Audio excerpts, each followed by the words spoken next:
السلام عليكم ورحمة الله وبركاته. ونبدأ بالصلاة والسلام على سيدنا وحبيبنا محمد عليه الصلاة والسلام. نرحب بالمشتركين اللي انضموا إلي غير كيما، والمشتركين اللي قدم لي معايا من أول نهار دعموا ثاني. ربي يحفظكم وفي ميزان حسناتكم يا ربي، ونشكركم ثاني على تعليقاتكم الطيبة. ربي يحفظكم إن شاء الله. كما نقولوا احنا هدفنا بلاش نفيدوا بعضنا يا رب العالمين.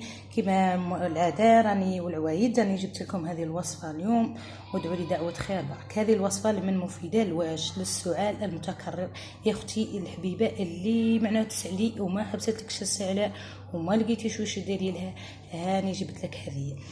وادعي لي دعوة خير كما قلت لك. عندك ما تطلب حتى حاجه سهله ماهله. عندك كما نقولوا انا الزنجبيل هنا هذا جبت لكم نعت لكم به، ولا كان عندك حاضر في الدار او اخضر مازال شغل مش اللي ترحى، ديري النص اطلقيه. اذا ما عندكش ديري هي انا نحوس على هذا الزنجبيل يكون مرحي. انا هنا راني ماليه بغرفات. عندك الكركم، انا ما تقولوليش ما نعرفوش الكركم والزنجبيل، ونص ثومه من الثوم الاحمر.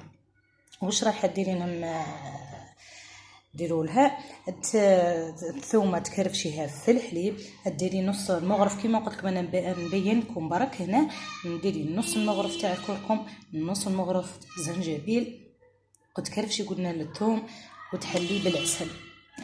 هنايا اللي ما عندهاش مثلا مش حاضره لها عاد هذا الزنجبيل تطلق شويه برك، يطلق كيما نقولوا احنا البنه تاعو، بصح تخليها عاد واحد الساعتين قبل لا تشربيه.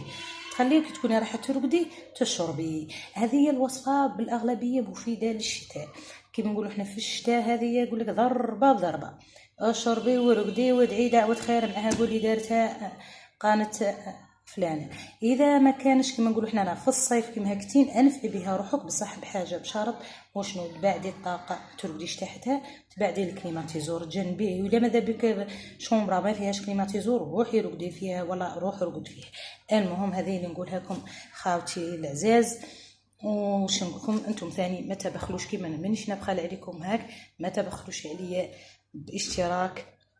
اللي شاف هنا الوصفه هذه بصدفه ما تبخلش عليا باشتراك كما نقولوا يرحم الوالدين، وما تديروا لي كما نقولوا حنايا ابوني.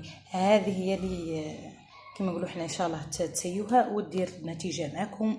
والسلام عليكم ورحمه الله وبركاته.